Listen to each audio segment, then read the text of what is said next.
Well, I'd got to a certain age. I've always looked really good for my age, and I've always looked probably 10, 15 years younger. However, you start to see minor things, and I wanted to go into the third half of my life looking how I feel inside. And so there's so many treatments you can do, and skincare and diet, and I am all very good with that. Not that I've had many treatments, but you know, I look after my health, I exercise and I eat well. But I wanted to do something so that I carried on looking like I felt inside, which is very youthful. I looked into procedures, and I know there's nips and tucks you have, but I wanted to go for a deep plane facelift because I knew that would future-proof me for the next 15 to 20 years. I'd always been reasonably confident with my appearance before I decided to have the surgery. However, I have a personality that's very much attention to detail. So, you know, whether it's whatever I do, I see the minutiae. And so obviously when you look in the mirror, we're all our own worst self-critics, aren't we? And so there are a few things that I started to see that I thought, I want to sort this out. I believe if you could fix something, why not? So yes, I was happy with my appearance, but I wanted to carry on being happy with my appearance. And also maybe if I could be a bit better, I wanted to be a bit better too. Having a deep plane facelift, yes, of course there always are concerns because you're putting yourself through major surgery, and there's always that little devil on your shoulder going, why am I putting myself through a general anaesthetic when I don't really need to, and will I wake up? But you know, I've been told that I'm more liable to die in the car on the way over to the theatre than actually die in the theatre.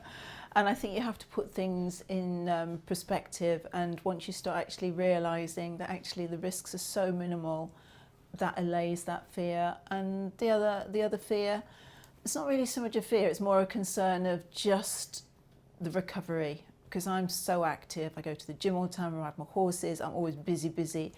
How able am I going to be able to just sit and be good and rest for 3 weeks?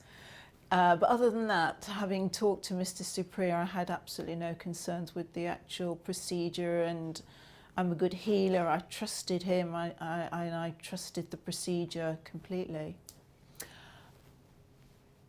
I saw a lot of cosmetic surgeons before I actually chose Mr. Supriya, because I have in the past worked in the beauty industry, and indeed I'd worked for a cosmetic surgeon myself 15, 20 years ago. So I had fairly good knowledge. So I know the key to anything is knowledge and research. So I'd seen half a dozen London surgeons, and I saw Mr. Supriya. I chose Mr. Supriya for many reasons. One of the biggest reasons was his knowledge was superb, and also he does the deep plane facelift, and a lot of these surgeons, they just do the nip and the tuck. And yes, you look great, you recover quickly, but all you're doing is stretching the skin, and then the skin will go back to where it was, and in 4 or 5 years' time you're back to square one. And you're still putting yourself under a general anaesthetic, you're still going through the recovery time. And I wanted to go to somebody who A, did the deep plane, and B, had experience, and also was going to give me, although it's deep, serious surgery, give me a natural look. And a lot of nips and tucks, they don't actually look natural, they just look stretched and pulled. So, and beyond that, Mr. Supriya had a really good manner about him. He listened, he was kind, he didn't have any arrogance, or he wasn't patronising. And some surgeons can really be like that, and he really wasn't like that at all. So he gave me a lot of confidence to know that I was in the best hands. When I first saw Mr. Supriya, he was really nice. He just had a good manner about him. He answered the questions, he listened to me. Quite often when you see some other surgeons, you can feel rushed, you can feel that they're not really listening, and they are more talking about the price, and also sometimes there's a bit of pressure. There was no pressure. Mr. Supriya said to me I could come back and see him In fact, he encouraged me to come back and see him, not make a decision. You know, he was very factual with me, and he was very honest, and I really think that that's a big thing. When I arrived, I can't say I wasn't nervous to have the surgery. You are, and you have all these things. You think, why am I doing this? Why am I putting myself, the lamb to the slaughter? You're putting yourself through something you really don't need to. You're doing it, will I say vanity, or you're doing it for self-care, I suppose. However, as soon as I got here, the staff were amazing. Everybody put me at ease. All I can say is kindness, care and professionalism from start to finish. The anaesthetist was lovely, the people in the theatre were lovely, and having had surgery before, not cosmetic, well, I have had minor procedures, but having had surgery, this was a really good experience, and the care I got was second to none. I can't fault it. Oh yes, there were a lot of challenges during the recovery process. Two main ones. A, looking in the mirror and thinking, what have I done to myself? Why did I do this? Because you do look like you've been in the boxing ring. And the second one was not feeling like my face was my own. I will say, if you have this procedure, your face doesn't feel like yours for a while. There's no pain, there's discomfort, and discomfort which can be managed with painkillers, but the strangest thing is just feeling like your face doesn't belong to you, but that does change. And any time that I had a bit of a panic or a meltdown, there was always Holly on the end of the phone, or I could always book in to see Mr. Supriya. And having worked with a surgeon before, you normally get your allotted time, see them once, see them twice, see them 3 times. Mr. Supriya has an open door policy. I had flowers sent me, which was amazing, which was such a lovely gesture. And I know that I could pick the phone up any time, any day. And I did have a couple of moments where I was anxious and a bit worried, because it is hard to look at yourself like that when you know it's self-inflicted, and it's difficult, but it goes, and you come out the other side, and every day gets better, and at the end of it, it's definitely worth it.